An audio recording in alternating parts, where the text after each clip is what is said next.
Ici à Séoul, les images de véhicules blindés et d'ouvriers sud-coréens enchaînés ont profondément marqué l'opinion. Des responsables disent être profondément mécontents à la fois de l'ampleur des arrestations liées à l'immigration aux États-Unis et de la décision de diffuser les images de l'opération.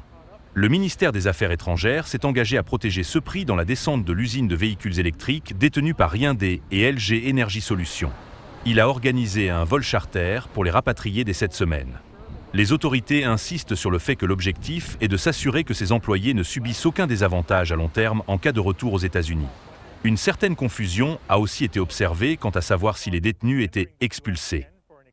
En effet, cela pourrait leur interdire l'entrée aux États-Unis pendant une longue période ou s'ils consentaient à partir volontairement. Les responsables consulaires sud-coréens indiquent avoir réalisé des entretiens en face à face avec les quelques 300 citoyens détenus. Ici à Séoul, la réaction du public a été en majorité marquée par le choc et la colère.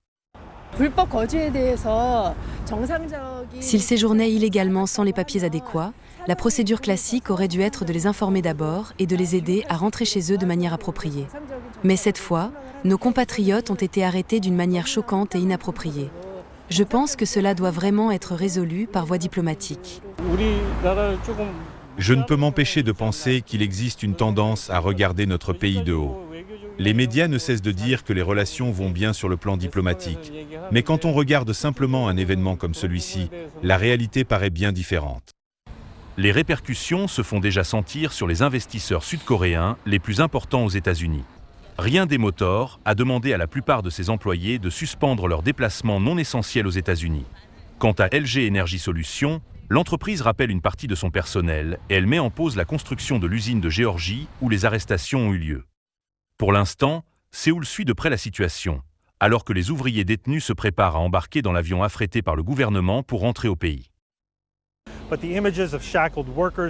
Mais les images d'ouvriers enchaînés pourraient perdurer, jetant une ombre sur l'offensive d'investissement de plusieurs milliards de dollars de la Corée du Sud aux États-Unis.